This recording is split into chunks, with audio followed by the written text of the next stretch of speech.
Eggs is ready. What I do miss, by the way, are the days that we had the Argentinian Zerg called Egg. Because I have actually casted Egg versus Eggs in the past. And that was, needless to say, a certified banger, Bio. But in the top left side, representing Starlight Twinkle, the same team that Spirit is on, we are looking at the main base of our Mexican Zerg, the Latin American champion of the regionals last year. This is Cham. And in the bottom right for the Platinum Heroes, he's in the red. It's Eggs. I hear that he is exceptional. Love it. Fear Dragon loves it. Stamp of approval. There we go. You know, as much as I've been talking about weird gas timings and expands and shenanigans, well, I guess at the end of the day, it is Gressvon, and we are still going to get that 16, 18, 17 type of opening, so chaos delayed. Yeah, I think that's the right way to put it. For now, it's like, it looks sort of standard, even though we had slightly different build orders of how we got there, but still looks standard. But these guys are willing to double down on aggression at any moment in the game. Cham has always been, I think, a pretty scary Zerg, even for some of the finest Zergs in Europe to go up against. Maybe a bit similar to Nemshar, right? Where they are willing to roll the dice. They are able to get a lot of roaches out where you don't expect it. They're good in hiding stuff. They're just smart. It's obviously different for Cham when he's an underdog or when he's the favorite, so maybe he's gonna have to play a little bit different here, but all these years of going up against Jim Rising, that should actually help him out a little bit here in playing versus. Yeah, I think so. And it's funny, I was talking about this Eric Dark results recently where, you know, Eric was taking Dark down, but I got to assume that Cham and or Eggs are against that type of insanity. You got to assume that they're actually probably better situated to win those games, to not lose those games, than even Dark is, again, because a lot of the stuff here that we're looking at are strats and our ideas that are really good if you don't know what's happening, but if you do know what's happening, there is a solution. So maybe actually I'm misreading this matchup a little bit where I'm talking about, oh, there's lots of chaos. Well, maybe that's only the chaos that really happens if we're out of a region. If it's not just, again, America's players versus America's players. Yeah, chaos plus chaos equals normal game. Exactly. Oh, there's a chance. Let's see. Cham drops the Baneling Nest, goes up to 3 bases. Everything's still very standard from his side. Axe has not dropped the Baneling Nest yet. Gets an Evolution Chamber. That's something that Rainer did early today on Royal Blood. And then Rainer went for +1 carrot base and then followed it up with a later Baneling Nest and a crazy amount of Lings and Banes. That was really a bit odd. Not something we see super often in ZVZ. Most of the time when I see this, I just kind of expect X to make a couple of links, try to make sure the action takes place on the other side of the map for him, and then go into roaches, and that is exactly what he's heading towards us. There we see our roach warren. So this obviously spices things up already a little bit, right? If Cham would make banelings on the other side of the map, which he's already doing, by the way, BO, there are 2 banelings morphing relatively close to Axe. Axe has a very hard time, I think, keeping this hatchery alive, because he's gonna have to do it without banelings, and that's an unfair fight. Ling Bane versus Bane is just not right. Yeah, it's not easy at all. But again, behind this is going to be a Carapace timing. So if Eggs can, maybe even if he loses his third, although that gets a little bit dicey, but if he can hold on, trade evenly enough, his tech will eventually start to explode. Bailings, I don't think they got that much done actually on the right side. Cham tried to run in with that as well. So for the moment, with these 3 queens forward and the Bailings failing to find their connections, though, you got to be careful there. Eggs, no, he's not going to dance with it. Oh, he's really not going to dance with it. He is buying time, and again, now roaches are on the way. Once the roaches are out, this becomes a lot easier to deal with, and it's not like Cham committed super heavily to this. Yes, more lings are on the way, but there are drones behind this. There's a roach warren. It's pressure. It's not all in. No, absolutely. I do think that if Cham was doubling down from the very get-go, there's a really good chance he would have been able to get that hatchery, but none of that matters. Now, X is attacking with links, by the way, on the other side of the map. We have to take a look at that. Got 2 drones, and that is about it, but X probably feel like, okay, I've already got a couple of roaches. Is supply block, though, on a gnarly moment. It was 57 out of 58. Fires up 5 overlords. Will he ever attack up BO, or are we just going to make roaches, lings, ravages, and go for it? I mean, Roddy, it's 32 workers to 44. Eggs has cut so many workers for this time, and he's got Carapace finishing up in about next 20 seconds or so. He has no desire to take this into the mid game, not at all. He's just going pedal to the metal. Now Lings are going to look for that counterattack once again. And hey, anything you can do to equalize the economy when you have committed so hard and so early to your aggression means that life is about to be a lot easier for you. So maybe they get the queen, but no, just a couple more drones. Seems to be the case here for eGGz. So eGGz is actually getting a lot of damage. 5 drones go down, and Cham is not ready for this at all. Carapace is done. This third base is dead. Yeah, I mean, there's a lot of roaches, right? If all the roaches of Cham would make it over immediately, you could definitely save it. And X is not going to commit fully for the hatch. He wants to get a couple of these roaches. Like, this is really the fight that matters. Now X has a couple of drones behind it, and he just wants to indeed go for that hatchery. If he fully right-clicks the hatch, obviously he's going to get it. But if he loses all the units in the process, then he's going to be so vulnerable to the counterattack. He still didn't get that hatchery. I feel that X was too indecisive there, BO. It was like hatch, units, hatch, units, hatch, units. In the end, he didn't really get anything. Now, he did pull all these units away. He's got that carapace advantage, but is that enough to really win the fight and then get that hatchery? I mean, he is starting to get some of these roaches down. Ravager cocoons get started, but they get canceled immediately. And it seems like, despite the fact that, yeah, there's this carapace advantage here, and Hex is trying so hard to push on forward, and it seems like he will eventually get the hatch, clicking on it. But you're right. He's committed too much here. Defender's advantage on Gressvon is such a powerful thing. It takes so long for roaches to find their way across that even as we have that carapace upgrade, even as Lings take 3 shots to kill instead of 2, the defender's advantage, Cham's ability to just build more stuff closer meant that he was able to find his way through. And now this counterattack, it's pretty scary. It is very scary. However, X is also counterattacking with Lings. Like, if X holds, he's obviously going to be in a great spot. These Lings can definitely complicate things defensively for Cham. I have the feeling that Cham doesn't even want to defend. He just wants to attack. He says, all right, you took out my hatch. I'll take out your hatch. But that's about it, right? I don't think that Cham can really get a whole lot more done. The army supplies are simply too close to keep on attacking since he doesn't have missile attacks yet, does not have roach speed. But I guess at least he's going to have the quicker third base. And with quicker third base, I mean, he's going to have a third base in minute 8. Yeah, well, you know, Roddy, what they say, chaos deferred is not chaos denied. So no one has a third base. We're almost 8 minutes into this game. eGGz, he's got +1 carapace. He's got +1 attack on the way. He finally has that lair and roach speed and all those wonderful things. Meanwhile, Cham, on the other side, his retaken hatch is a little bit faster. He's going to have +1 attack, a little bit faster, roach speed just a little bit faster. But in all honesty, well, I guess the drone count's a little low. I was going to say, you know, in all honesty, if eGGz just kind of sits here, waits for that third hatch to come up, I'm not sure it's the worst thing in the world, but it's certainly, actually, as I say that more, yeah, it's going to be pretty rough here. Production's going to be lacking. Drone count's bad. I was on the copium, okay? I like the upgrades are powerful. Yeah, I understand the copium, but the man is supply blocked once more. Oh, he is man. going for a Spire. So if Cham sits at home for minutes straight and doesn't see the Spire, lets that come into fruition, then maybe X still has something to be copium or hopium off. I'm not exactly sure how the lingo works, mate. Like, I asked Cuckoo, but Cuckoo didn't want to explain it to me properly, so I'm still in the dark, too much of a boomer. I just cannot imagine a world where Cham is going to sit back forever. He's got all these roaches. He should realize that he's got way more X. We gotta go home. If we were faking it, it's okay, but we really cannot commit to this fight. Does find a few drones, but it's just, I'm afraid that he's now hitting the beehive, and now all the bees are gonna come out, and they're gonna chase him to his side of the map. That Spire is still not done, and even if it finishes up, 3-4 mutas, it's gonna take around 3 bases going down before these mutas are gonna have a big impact, as the Banelings also manually detonated there. Or maybe those were Banelings of Cham that were trying to connect with drones. I don't know what it was. What I do know is that Cham has way more units than eGGz here. That supply block was extra painful. Yeah, it really was. So the third base goes down once again. And by the way, those were Banelings from Cham just trying to run in and find something. And eGGz did a good job targeting them down. But the problem is, despite the upgrade lead... okay, eGGz. Despite the upgrade lead, eGGz cannot fight this. The supply is a little bit too low. So instead... his opponent's army on the other side of the map was the best response. If your opponent's on your side of the map, put your army on your opponent's side of the map, maybe, and just go for a bit of a base trade. So I like what Cham's done. Most of his army gets pulled back home, a couple roaches in the main to make sure that really there's no chance of stabilizing there. And meanwhile, supplies, they do tell a horrifying story. Roaches into the natural, but they're just going to get chased down. This will never be enough damage. Mutas are popping, but you're right, Roddy. It is literally 5 mutas against this amount of roaches. It's just not going to work.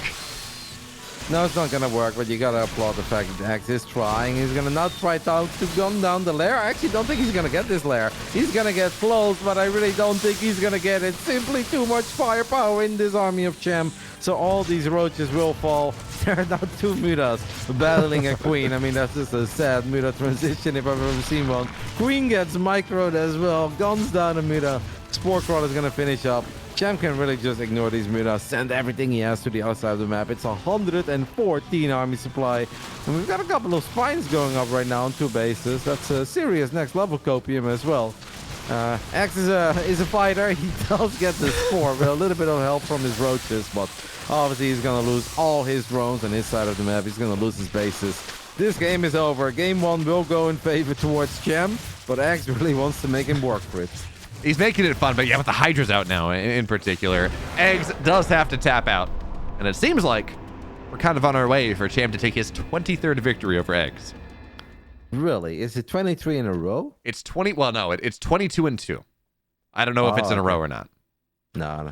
Let me go ahead and take a look at that, because that would be insane. Like in Latin America, there are some crazy streaks. I remember that from casting Latin America when it was region locked. It's like, all right, we got to work with something. And then we did find some fun stats. And I'll never forget when it was Ryu taking a map of Calazur after he went like 0-22 or something. It was ultra hype. Didn't have much of an impact on how the season played out. But the fact that he finally snapped the streak, that was awesome. No one beats me 37 times in a row. I got you. But yeah, it's in Legacy of the Void, Cham is 22-2 over eGGz, which is a fun. Well, wait, is it a fun? Max actually won the last time they played. Oh, he did. Interesting. Yeah, it is indeed historically 22-2 in series in favor of Cham, 50-11 in maps, but the last time they played was in a Home Story Cup qualifier, and eGGz got a 2-0 win after losing a ridiculous amount of games in a row. But that's kind of hopeful. He's on a winning streak. Down 0-1 right now, though. Needs to turn it around if, for the first time ever, he wants to win 2 series in a row against Cham. Yeah, that'd be fun. A whole new record. And honestly, that build he went for on game 1, Gressfon is probably the worst map for it. We talk about, okay, is Ancient Sister and the biggest one? Is Altitude? Is it Gressfon? They're all kind of bigger in different ways. Well, Gressfon certainly has the longest rush distance. So if you're trying to run across the map and get your reinforcements there, it's not going to work out all that well for you. No, but it really goes back to that first attack. And that attack really didn't look that bad, but he was so indecisive. Like, what do we want to do? Do we want to battle the units or we want to battle that hatchery? And he's like, hatch, units. And then he's like, that was not great. And then in the end, he sacrificed the final few units to finally get that hatchery. But if he would have gone for that hatchery the first time around, then pull back. He has a 3-base versus 2-base setup. I do think he can deal with the counterattack. And we'd be watching a completely different game. It's just, I do understand it, right? You get a bit carried away if you're attacking. You're like, okay, strategy's going well, but what do I go for right now? I think I can take the units. Now I should go for the hatch. And then you just kind of start second guessing yourself, but you don't want to give Cham those extra seconds to get more and more units out, because that's when you just make it a whole lot worse for yourself. It did feel like he was trying to draw the army out, and by putting pressure on the hatch, he was going to take the fight. But then, yeah, it was a little bit too messed up anyways, and well, sometimes that happens. Sometimes you don't have the proper read. Do we see someone take the gold here? I know I asked this last ZVZ at last Royal Blood, but I got a feeling here, right? It's South American Zergs. They do all manner of crazy things. I have to admit, I don't think too much about gold bases in ZVZ. I don't think we're going to see it initially, but there's always a chance that if we do get a setup where one guy has a Spire and all the map control and plays Link Bane, and that the other one is going to turtle on 3 bases, then I believe we'll see gold bases, but I'd be very surprised if someone takes a gold before hatchery number 4. Yeah, that's fair. I mean, there are some pretty powerful Ling Floods that you can do on maps like Blackburn was a good example that had maybe a bit more of an accessible gold, but certainly on Royal Blood, man, it is absolutely out there. It's so far away. It's hard to defend. We saw Bly. Yeah, Bly tried to do it versus Max Packs. We saw how well that one worked out. So I guess I've talked myself out of it. Spend more money on building drones than actually mining of the gold base. Like, that gold base mined nothing. Legitimately nothing. It's it got like 10 minerals maybe. Max Packs found it like right as it completed too, so it was extra negative value. Yeah. All right, everyone is ready. Players are ready. Referees are ready. Observers are ready. I think we were waiting to see if that caster that disconnected was going to reconnect. Seems that the answer to that question is no. So game 2 of our second to last best of 3 of the day. I mean, in the end, it all went kind of quick, right, Bio? It really does help that we don't have 7-8 minute segments, but it's like, okay, we take a break, we come back from the break, we jump into the game.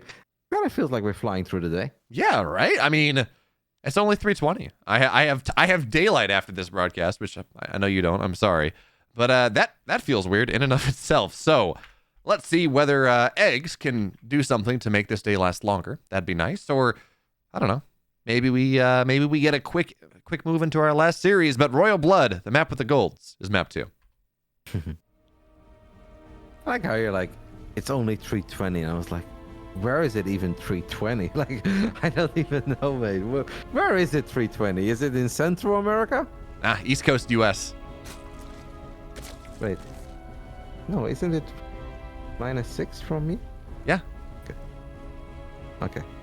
Sorry, it's 3:21. Let me be specific yeah, here. no, I get that, obviously. Okay. Yeah, no, that makes sense. I was like, all right, on the East Coast, it is 3:20. Sure. I guess we are covering the ESL Masters America after all, so that makes sense. That is the time that you're going with.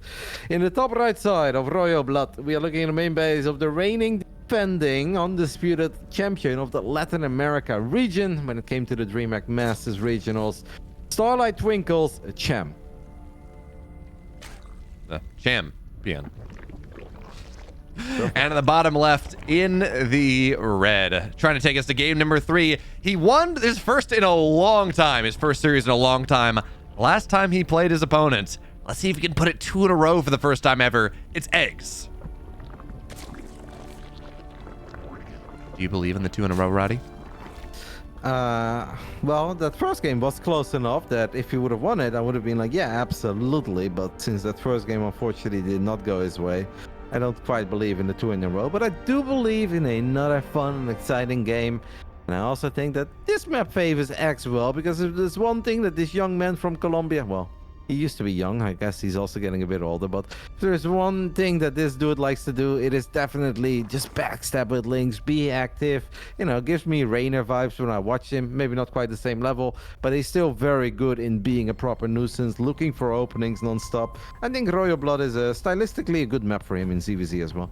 You know, Roddy, I feel like calling someone a young man or a young person, right, regardless of whatever they are. I feel like there's no downside to that, right? They are a young person, and then they, you're describing them accurately, or they're not, and they're flattered that you're calling them a young person. So I don't see the downside here. I'm just gonna roll with it from here on out. There we go. Next time I'll talk to our toasters, I'll be like, that young man who's still enjoying Brood War. Oh, flattery will get you nowhere, Roddy. We've got a Roach War and then an Evolution Chamber going down on X as he's working with the 2-base setup. Cham, meanwhile, going for a more standard, even though the 2-base Roach War and Evo Chamber is not too crazy. But X does have link speed, right? What we do sometimes see is that they make a Roach War, but then they don't actually want to build any roaches at all. What they instead want to do is just link flood you. I think Cham had a Baneling Nest on the way, cancelled it, went for a Roach Warren instead, or was that an Evo Chamber that Cham had? I want to say that was a Baneling Nest. Actually, we can take a look. That's what we want to do. No, looks like it was an Evo or something because no gas has been lost. So not sure what it was, but not a Baneling Nest. Or maybe he positioned the Roach Warren wrong. You know, if I was really good at math, I would say, well, you know, Roach Warren's 150 minerals and he lost 18, so that's whatever the salvage cost is, and we can go from there. But I don't remember what the salvage percentage is, so I got nothing, Roddy. No, it seems like that's an Evo Chamber, right? I think with the Roach one, you lose a bit more. You lose like 37. So it must have been an Evo that he cancelled. Cham makes a lot of Roaches, as eGGz is making, indeed, a lot of links. So yes, he opened up with the Roach one, but he is banking links in the back of his own natural. This is cool. Like, yeah, he's faking this so hard. He's getting gas on the right side in case the Overlord Scout's in there. He's got +1 ranged on the way.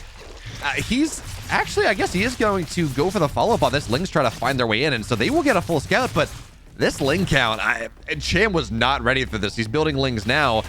But as I actually know, has to say that he absolutely is. He's got a ton of roaches here. It's a cool idea, but it doesn't work at all. Yeah, never mind. Cham just fired up a whole bunch of roaches. I think he's just knows Cham and he knows Axe, and he can expect something weird happening his way. Now that link movement can still be a problem, as two roaches were a bit split off from the rest of the pack. Now if Cham just grabs all of his units into the other side of the map, Axe is in a bit of trouble. He may have a few more drones, but how is he going to defend the third hatchery? I really don't think he will, so instead he's going to try to backstab with these links one more time, but Cham is reading him like a book. Left links at home, Roach is already working on this hatch. This is just an excellent start for Cham, and X may not die, but yeah, do you really want to be building spine crawlers on 2 hatcheries versus the 3 hatcheries of your opponent? Oh no, and now it seems like this +1 attack, I don't think it gets denied, and well, Cham, he's not even going to target it down. So +1 attack will complete, and your roaches are going to be slightly better. But I mean, just look at the supply gap here. 49 to 28, spines have to get made, there is no natural, roach warrant eventually gets targeted, or no third. Regardless of what happens here, unless this Ling counterattack gets so much damage, I don't really see. It's going to be hard. It's going to be really hard for eGGz to come back into this game.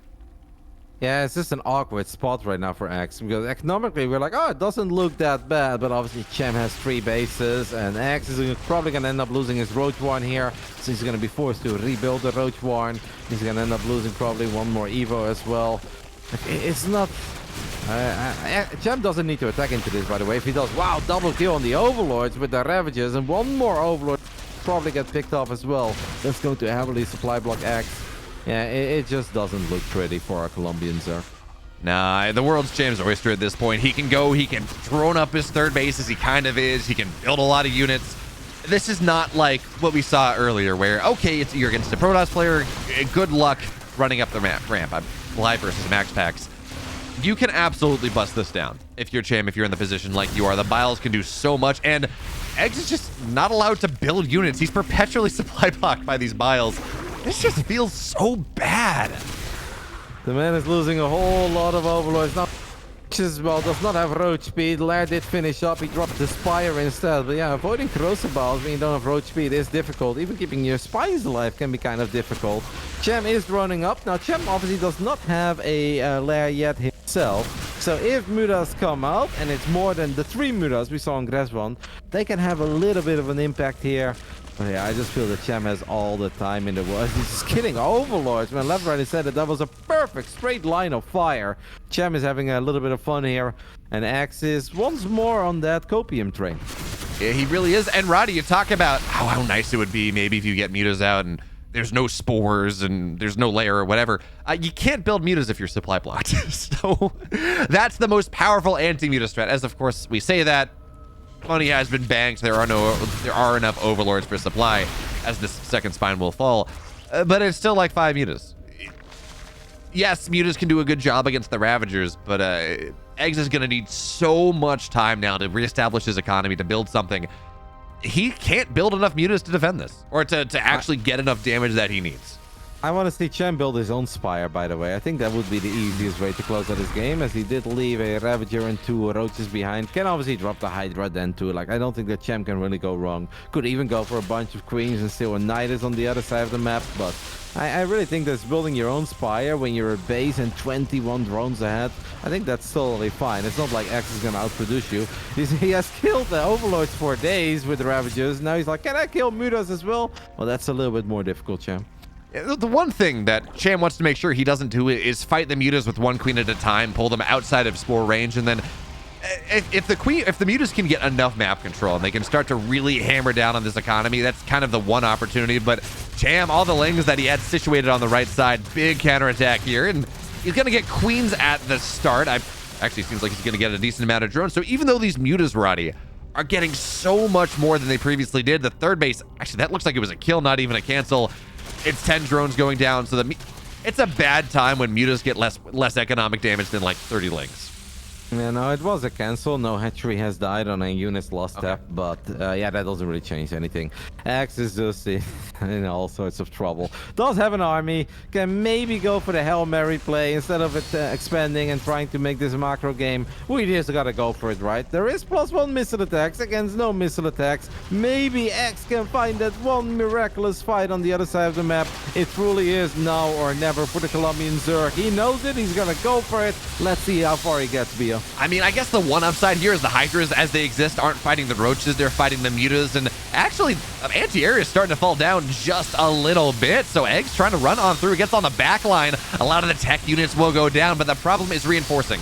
Yeah, eGGz had a decent initial fight. He had a good start. Maybe Army Supplies was actually ahead as he made the hit. And with the upgrades, but he can't build anything more. He's got 17 drones. He just doesn't have the ability to reinforce, so it's looking okay. Cham kites backwards, but that's just because the majority of the supplies in the production tab, and eGGz is not going to be able to make this happen. Nope, this game is going to end. GG gets called. Cham gets a pretty convincing start to his Swiss format group stage.